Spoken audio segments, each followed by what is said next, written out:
Sementara pusaran kasus dugaan ijazah palsu Presiden ke-7 RI Joko Widodo juga masih bergulir. Sidang sengketa perkara ijazah Jokowi pun digelar Komisi Informasi Pusat.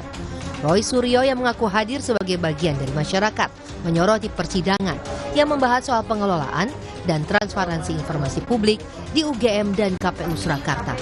Roy mengklaim UGM dan KPU tidak bisa menyediakan dokumen yang dibutuhkan dalam sidang sengketa dokumen ijazah Jokowi.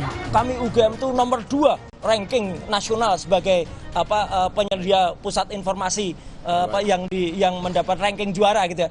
Nah kalau lihat tadi konyol sekali gitu ya. Karena informasi yang ranking 2 nasional katanya.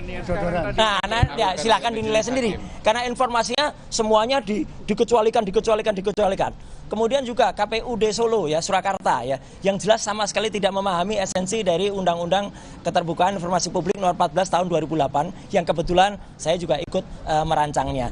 Dan yang paling fatal tadi soal ijazah yang kemudian atau dokumen yang kemudian tadi dimusnahkan. Memusnahkannya paling cepat apa? Masukkan ke asam sulfat. Ya, nah itu tokohnya namanya sulfat. Ya, masukkan ke asam sulfat. Ya. Informasinya semuanya dikecualikan. Kemudian juga KPUD Solo ya Surakarta ya yang jelas sama sekali tidak memahami esensi dari Undang-Undang Keterbukaan Informasi Publik Nomor 14 Tahun 2008 yang kebetulan saya juga ikut merancangnya.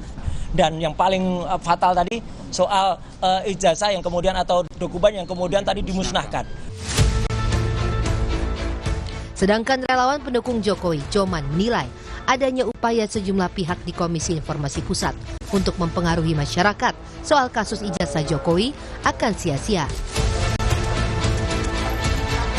Kalau kita lihat sekarang yang terjadi di mana di Komisi Informasi Publik ada sekelompok orang yang berusaha pula untuk mencoba bagaimana mempengaruhi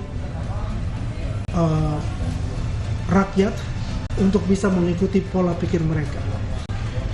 Kita sebaiknya menunggu saja bagaimana perkembangan itu yang dijanjikan oleh pasukan teroris ini untuk melengkapi dengan saksi-saksi ahli mereka.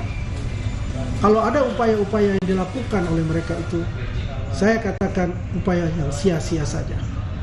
Biar bagaimanapun semua keputusan itu nanti akan dilaksanakan di pengadilan. Bagaimana akhirnya kasus ijazah palsu ini akan berakhir? Satu demi satu proses hukum dan juga upaya pembuktian pun terus dilakukan berbagai pihak. Tim Liputan Kompas TV.